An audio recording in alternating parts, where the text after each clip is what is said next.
DSC అంటే చంద్రబాబు నాయుడు గారు, చంద్రబాబు నాయుడు గారు అంటే డిఎస్సి. 13 డిఎస్సీలు 1,80,000 మంది ఉపాధ్యాయుల్ని గౌరవ ముఖ్యమంత్రి గారు నియమించారు. సో మెగా డిఎస్సి గౌరవ ముఖ్యమంత్రి గారు పెట్టిన తొలి సంతకం. సో ఒక యువకుడిని, ఉత్సాహవంతుడిని, కానీ డిఎస్సి ఎంత ఛాలెంజింగో మీ అందరూ తెలిసిన విషయం. జనరల్గా డిఎస్సి నిర్వహిస్తే అదే సంవత్సరంలో రిజల్ట్స్ ఇచ్చి సర్టిఫికెట్స్ వెరిఫై చేసి ఎలాంటి లీగల్ ఇష్యూ లేకుండా ఉపాధ్యాయుల్ని నియమిస్తాం అనేది చాలా కష్టమైన పని. అలాంటిది గౌరవ ముఖ్యమంత్రి గారి డైరెక్షన్లో నిజంగానే మన కూనా సార్ని, విజయరామరాజు సార్ని నేను అభినందిస్తున్నా. ఇది ఎందుకు చెప్తున్నానంటే నేను ఒకటే రిక్వెస్ట్ చేశా, గతంలో ఇచ్చిన అన్ని డిఎస్సి నోటిఫికేషన్స్ అన్నీ చదవండి,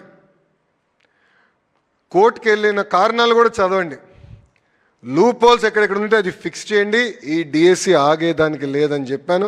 సార్ ఇప్పటికీ దాదాపు 70 కేసులు పడినాయి సార్, కానీ డిఎస్సి ప్రక్రియ ఎక్కడ పాజ్ పడలేదు. సెప్టెంబర్ మాసంలో ఈ 16,347 మంది ఉపాధ్యాయులు టీచింగ్కి వస్తారని ఈ సభాముఖం తెలుపుకుంటున్నా. అదేవిధంగా మీ ఆదేశాల మేరకు చాగంటి కోటేశ్వరరావు గారి నాయకత్వంలో నైతిక విలువల పుస్తకాలు ఏర్పాటు చేసి పిల్లలు కూడా అందజేశాం సార్. ఇంటర్లో ఇప్పుడే మాస్టర్ గారు చెప్పినట్లు కరికులం మొత్తం మేము రీవ్యాంప్ చేశాం, ఉచితంగా టెక్స్ట్ బుక్స్ ఇస్తున్నాం, మధ్యాహ్న భోజనం పథకం కూడా అక్కడ అమలు చేశాం సార్. యూనివర్సిటీస్కి వచ్చేగల పెద్ద ఎత్తున రిక్రూట్మెంట్ మీద మేము ఫోకస్ పెట్టాలి. మీరు కూడా ఇక్కడ కూర్చున్నప్పుడు నాకు మీరు గట్టిగా చెప్పారు, ఇది మీరు పూర్తి చేయాలి, ఇప్పటికీ ఆలస్యం అయిందని కూడా మీరు నాకు చెప్తాం జరిగింది సార్. ఈ సంవత్సరం అది మేము పూర్తి చేస్తాం. అంతేకాదు ఎన్ఐఆర్ఎఫ్ ర్యాంకింగ్లో ఇప్పుడు ఆంధ్ర యూనివర్సిటీ గతంలో 7వ స్థానంలో ఉంటే నేను వచ్చిన ర్యాంకింగ్స్లో 4వ స్థానంలో ఉంది. స్టేట్ యూనివర్సిటీ కోటాలో ఫస్ట్ ర్యాంక్ వచ్చే దిశగా మేము పనిచేస్తామని ఈ సభాముఖంగా మీకు తెలుపుకుంటున్నాను సార్. అదేవిధంగా ఐటీఐ, పాలిటెక్నిక్, డిగ్రీస్ కళాశాలను కూడా బలోపేతం చేయాలి, కరికులం మెరుగుపరచాలి, లోకల్లో ఉన్న ఉద్యోగ ఉపాధి అవకాశాలు లింక్ చేయాలని మీరు గతంలో చెప్పారు. ఆ ప్రక్రియ కూడా ప్రారంభించామని గౌరవ ముఖ్యమంత్రి గారు తెలియజేసుకుంటున్నా. ఇక్కడున్న ఉపాధ్యాయులు కూడా దయచేసి ఒక విషయం ఆలోచించమంటున్నా. 2019 నుంచి 24 వరకు ఒక విచిత్రమైన పాలన మనందరం చూసాం. ప్రతిరోజు కొత్త సంస్కరణ తీసుకొచ్చారు కనుక దాదాపు 12 లక్షల మంది పిల్లలు ప్రభుత్వ పాఠశాలలకి దూరం అయ్యారు. నాస్ ఏసర్ రిపోర్ట్లో కూడా ఈరోజు లెర్నింగ్ అవుట్కమ్స్లో మనం వెనకబడిపోయే పరిస్థితి. ఉపాధ్యాయుల్ని ఏకంగా వైన్ షాప్ ముందల ఆనాడు కాపలా కాసేదాన్ని కూడా పెడతాం జరిగింది. ట్రాన్స్ఫర్ విషయంలో నేను ఎంత తక్కువ మాడితే అంత మేలేం, ఎందుకంటే గతంలో ఎలా జరిగిందో నాకన్నా మీకే బాగా తెలుసు. ఇంకా జీతాలు ఎప్పుడు వస్తాయి కూడా తెలియని పరిస్థితి ఆ రోజులు కూడా మనందరం చూసాం. చివరికి మిమ్మల్ని ఎలక్షన్ డ్యూటీ నుంచి కూడా తప్పించాలని గత ప్రభుత్వం ప్రయత్నించింది. సో ఇన్ని కష్టమైన పరిస్థితుల నుంచి ఈరోజు మొత్తం దేశానికే ఎస్ ఆంధ్ర రాష్ట్రంలో ఏదో జరుగుతుంది, అద్భుతమైన ఫలితాలు రాబోతున్నాయని మొత్తం దేశం మన వైపు చూసే విధంగా మీరు చేసినందుకు ఈ సభాముఖంగా ఉపాధ్యాయులందరికీ పేరు పేరున నా హృదయపూర్వక ధన్యవాదాలు తెలుపుకుంటున్నాను. వాస్తవంగా నేను ఈరోజు ఈ స్థాయిలో ఒక మంత్రిగా మీ ముందల నిలబడగలుగుతున్నానంటే దానికి కారణం మా ఉపాధ్యాయులు. నా నలుగురు ఎవరైతే పేర్లు కూడా చెప్పానో ఆ నలుగురు నాకు ఒక సెన్స్ ఆఫ్ డైరెక్షన్, ఒక పర్పస్, ఒక డిసిప్లిన్ నాకు నేర్పించిన వాళ్ళు. అందుకే ఉపాధ్యాయులు అందరం కూడా నేను కొన్ని విషయాలు ఈరోజు కోరాలనుకుంటున్నా. ప్రత్యేకంగా 3 విషయాలు మీతో మాట్లాడాలనుకుంటున్నా.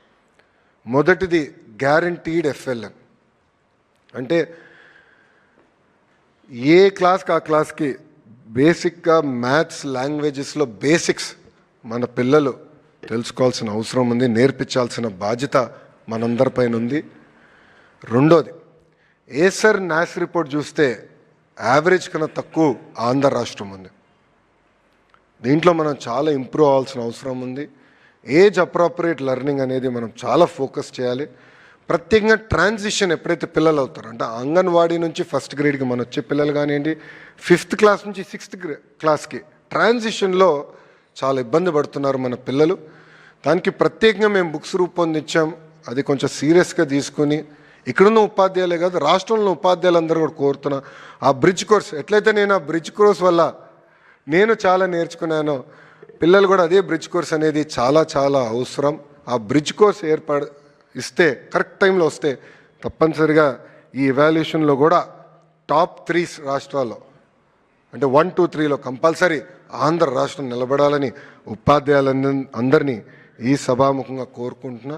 మూడవది లాస్ట్ విషయం, పోటీ పరీక్షల్లో ప్రభుత్వ పాఠశాలకు చెందిన పిల్లలు పెద్ద ఎత్తున ర్యాంక్స్ కొట్టాలి, చేయగలుగుతారు. అద్భుతమైన ఉపాధ్యాయులు ఉన్నారు. ఈరోజు కంటెంట్ మేము ఇస్తున్నాం, మెటీరియల్ ఇస్తాం. ఇంటర్లో అయితే కృతికా శుక్లా గారు చాలా అద్భుతంగా టెక్నాలజీ కూడా జోడించారు. ప్రతి వారం ఈరోజు పరీక్షలు ఏర్పాటు చేస్తున్నాం. ఒక విషయంలో మనకు వచ్చే పిల్లలు నిరుపేద కుటుంబాల నుంచి వచ్చే పిల్లలు, బ్రోకన్ హోమ్స్ నుంచి వచ్చే పిల్లలు. నేను చాలామంది పిల్లలు కలిసా, వాళ్ళు ఒక్కొక్కరి స్టోరీ అంటే చాలా బాధ వేస్తుంది.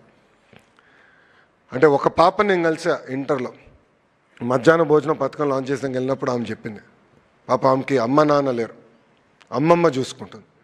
ప్రతిరోజు విజయవాడలో చేపలు పట్టి చేపలు అమ్మి ఆ పాపని చదివిస్తారు. అలాంటి పిల్లలు మన దగ్గరకు వస్తున్నారు. వాళ్ళకు కానీ కరెక్ట్గా డైరెక్షన్ ఇచ్చి కొంచెం ఓరియంటేషన్ ఇస్తే అద్భుతాలు సృష్టించగలుగుతారు. ఆ శక్తి మన పిల్లల్లో ఉంది.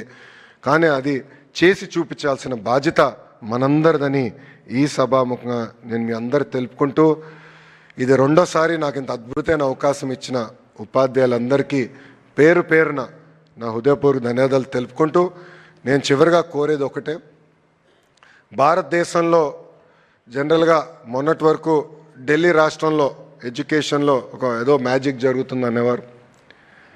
దానికి ఫుల్ స్టాప్ పెట్టాలని నేను నిర్ణయించుకున్నాను. ప్రభుత్వ విద్య గురించి ఏమైనా మాట్లాడితే ఆంధ్ర రాష్ట్రం గురించి మాట్లాడాలి.